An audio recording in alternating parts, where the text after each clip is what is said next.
নমস্কার, জিটিস কিচেনে আপনাদের সকলকে স্বাগত জানাই। কেমন আছেন সবাই? আশা করছি খুবই ভালো আছেন। আজকের রেসিপি হলো কুমড়োর সবজি। চলুন শুরু করা যাক। প্রথমে কড়াইয়ে সর্ষের তেল গরম করে নিয়েছি। তার মধ্যে দিয়ে দিলাম কয়েকটা বিউলি ডালের বড়ি। বড়িগুলোকে নাড়িয়ে চাড়িয়ে নিয়ে ভালো মতো ভেজে নিতে হবে। ভাজা হয়ে গেলে এক এক করে তুলে নিলাম তেল থেকে। এই তেলের মধ্যেই দিয়ে দেবো কয়েকটা পাঁচফোড়ন এবং শুকনো লঙ্কা ফোড়ন। আমার এই ছোট্ট চ্যানেলে যারা নতুন, অনুরোধ থাকবে চ্যানেলটি সাবস্ক্রাইব করবেন, পাশে থাকা বেল আইকনটি ক্লিক করে অল নোটিফিকেশনটিকে অন করে রাখবেন। একটু নাড়িয়ে পাঁচফোড়নটা এবং শুকনো লঙ্কাটা ভাজা হয়ে গেছে। এরপর দিয়ে দেবো আলু এবং বিনস। আলু এবং বিনসটা দেওয়ার পর কিন্তু 3 থেকে 4 মিনিট ভেজে নিতে হবে।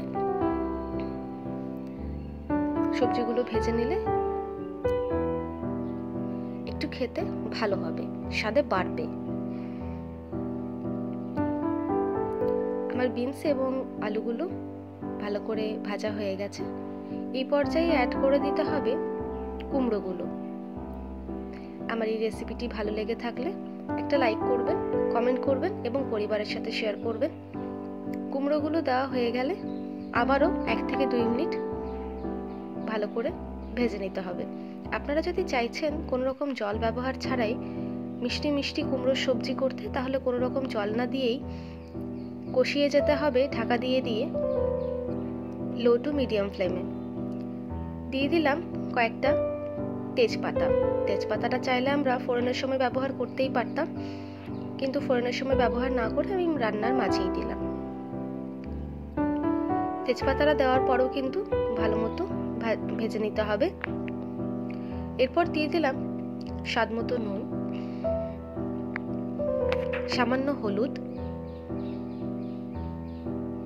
জিরে গুঁড়ো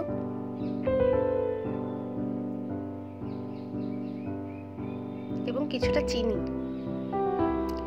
তারপর ভালো করে মিক্স করে নিতে হবে সবজিগুলোর সাথে মশলাটাকে।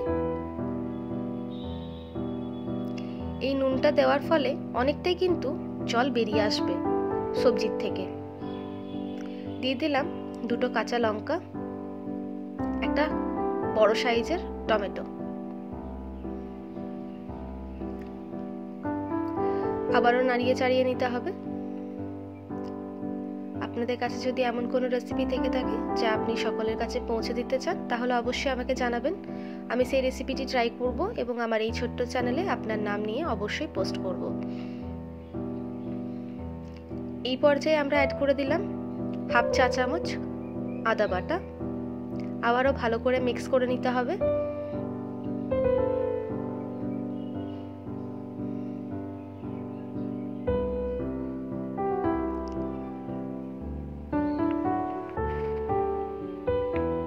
ভালো মতো মিক্স করতে থাকতে হবে।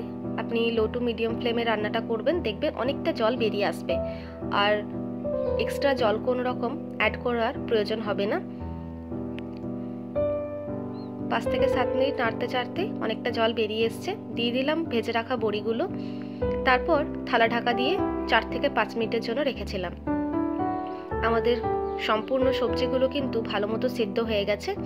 এরপর একটু নাড়িয়ে চাড়িয়ে নিয়ে সবজিগুলো আধো আধো থেতো করে নিতে হবে, তাহলে একটু ভালো লাগবে খেতে। তারপর গরম গরম পরিবেশন করুন ভাত, রুটি বা পরোটার সাথে কিংবা লুচির সাথে, সব সাথে কিন্তু ভালো যায়। পরের ভিডিওতে কিসের রেসিপি দেখতে চান অবশ্যই আমাকে জানাবেন। দেখা হবে নেক্সট ভিডিওতে নতুন রেসিপির সাথে। সুস্থ থাকবেন, ভালো থাকবেন, সাবধানে থাকবেন। ভালো লাগলে একটা লাইক করবেন। ধন্যবাদ।